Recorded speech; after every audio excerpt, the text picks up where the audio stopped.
What's up, everybody? Weston here with the Hidden Gibbon, back with another daily deck tech video, and recording late at night tonight. And we have a pretty mainline one for you. You know him, you love him, you love to hate him. It's Etali, Primal Conqueror. This one's going to be a little bit higher budget. Occasionally, I do like to do some high power and push that budget to show people higher end stuff that they can aspire to and slowly save up for. So let's get right into it, shall we? So who is Etali Primal Conqueror? It's a 7/7 for 5 generic and double red with trample, and when Etali enters the battlefield, each player exiles cards from the top of their library until they exile a non-land card. And then you may cast any number of spells from among the non-land cards exiled this way without paying their mana cost. And then you can transform Etali and activate only as a sorcery. And it turns into a Blightsteel Colossus, essentially. Trample, indestructible, 11/11, and when it deals combat damage to a player, they get that many poison counters. Sorry, my throat's a little sore. The air is quite dry lately. But what we're going to try to do today is focus on the front half here and steal everybody's stuff, because, you know, honestly, that's what most people do with Etali, and that's what we're going to do here. All right, we got 22 creatures today. 22. That's quite a few, right? Let's see what we can do with this. So we do have some mana dorks in here. We'll hit those first. We have Delighted Halfling, Elvish Mystic is in here, Fanatic Veronis, Land of War Elves. We have Birds of Paradise, Goblin Anarchomancer. I'm going to count as a mana dork because he does lower your red and green mana costs by 1. I am also going to count Elvish Spirit Guide and Simian Spirit Guide as mana dorks because you exile them from your hand to add a mana. Orcish Lumberjack, you can sacrifice a forest to add 3 mana of any combination of red or green to your mana pool. Play it as an interrupt. And then we have Tinder Wall. You can sacrifice Tinder Wall to add 2 red mana, or you can sacrifice it to deal 2 damage. Sacrifice it to add the 2 red mana. We also have Treasonous Ogre, which has Dethrone. And you can pay 3 life to add 1 red to your mana pool. So, you know, if you somehow manage to power this out super early, like turn 2, you can then just pay an absurd amount of life and get yourself an Etali. Now, for value creatures, we do have Apex Devastator, which has Cascade, Cascade, Cascade, Cascade. And we have a ton of bombs in this deck, so Cascade, Cascade is pretty fun. We have Delana Wild Mage. Whenever she attacks, you choose a creature you control and roll a d20. 1 to 14, you create a tapped and attacking token that's a copy of that creature, except it's not legendary, and exile the creature at the end of combat. And then a 15 through 20 is create one of those tokens, and then you roll again. You're obviously going to want to choose your Etali, which will get you more triggers to steal. And Etali's ability does break timing rules, so you can cast those things at that time because of the ability, even though there are timing rules in place. Then we have Disciple of Freyalise. When it enters the battlefield, you may sacrifice another creature. If you do, gain X life and draw X cards, where X is that creature's power. We have Etali Primal Storm, or Little Etali. When it attacks, exile the top card of each player's library.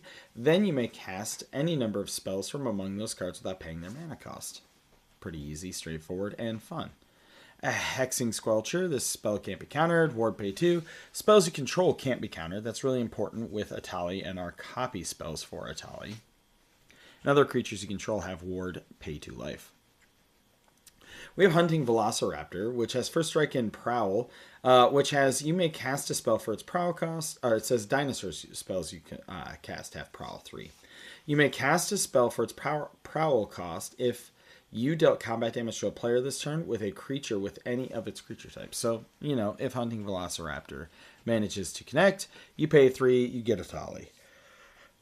Easy way to cheat it out. Also, this card is insanely expensive. Insanely expensive. I am glad that I opened up the 4 of them that I have out of the boxes that I bought of the Lost Caverns of Ixalan, because I really like Jurassic Park, so I bought a bunch. We have Athorian, which is tap 2. Tap him, create a token that's a copy of another target creature you control. It gains haste, and you sacrifice it. State-based actions would occur with your Etali, so the Etali token comes in, you sacrifice it, but you still get the triggered ability. And then you can pay 9, create 5 tokens that are copies. So if you have 1 billion mana, you get a whole bunch of Etali triggers. Roaming Throne, which is now an $80 card as opposed to a $30 card. Thank God I got a couple of these before it was played in Standard. This is an insane price increase, and we need to have more Roaming Thrones be printed. But what it does is a 4/4 for 4. Ward 2, as it enters, choose a creature type. It's the chosen type in addition to its other types. And if a triggered ability of a creature you control of the chosen type triggers, it triggers an additional time. So like if you get this, name Dinosaur, and you play Etali, Etali triggers twice. We have Summerwald Stage. Oh yeah, I forgot. This is a mana dork as well. It adds 3 mana of any one color. Spend it to cast creatures. Springheart and Nantuko. You can put this on Etali if you really want to be super cheeky. Otherwise, you can put it on some of your other value engine cards like Roaming Throne.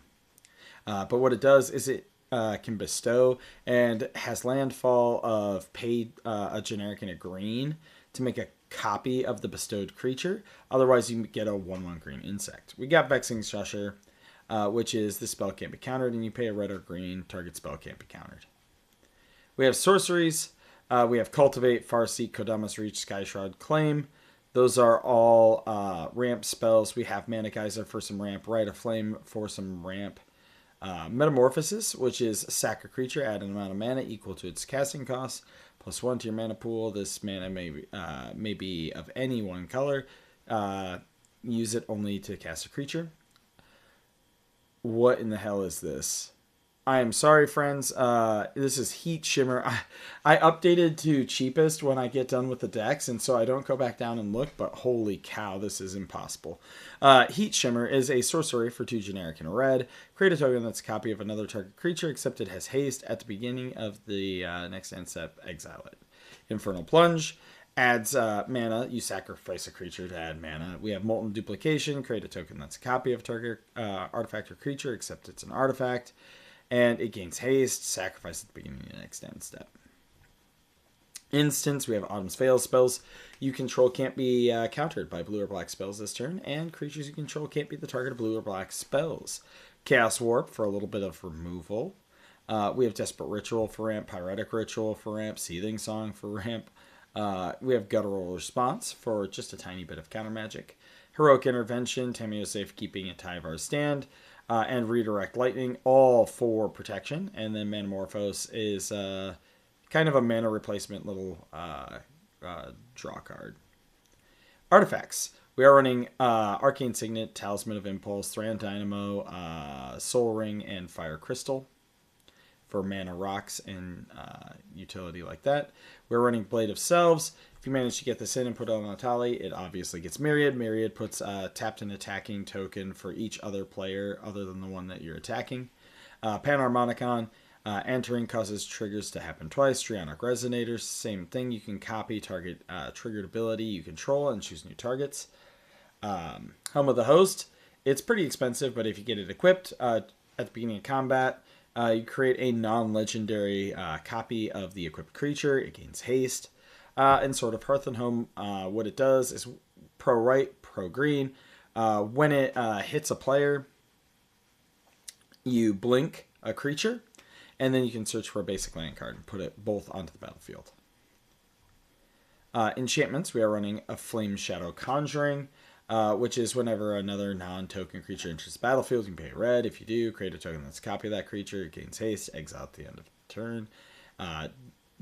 It doesn't matter that that gets exiled because they pay its actions. We have Food Chain. Food Chain, of course, is impossible to read, much like everything else, apparently. But it is a 3-drop enchantment. Exile a creature you control, add X mana of any one color, where X is 1 plus the exiled creature's mana value. Spend it only to cast creature spells. Descent into Avernus gets us a whole bunch of treasures, really ramps up the game. We have Rhythm of the Wild. Creature spells you control can't be countered. Non-token creatures have Riot, which is give them haste or a 1/1 counter. Wild Growth and Utopia Sprawl enchant lands to just add extra mana. And then for our lands, we do have Evento. I didn't put Gaia's Cradle in here because I did want to keep the deck below $1,000. We have Arena of Glory in here. Rogue's Passage for Unblockable. We do have some fetch lands in here. We have Grove of the Burn Willows, Prismatic Vista, etc., and Yavimaya along with fetch lands. But yeah, let me know what you think of the deck in the comments down below. Pretty straightforward, pretty good package. I really like this card. I wish it wasn't $85. But as always, I am Weston with the Hidden Gibbon. I'm going to go to bed now, friends, and I hope you all have a wonderful day.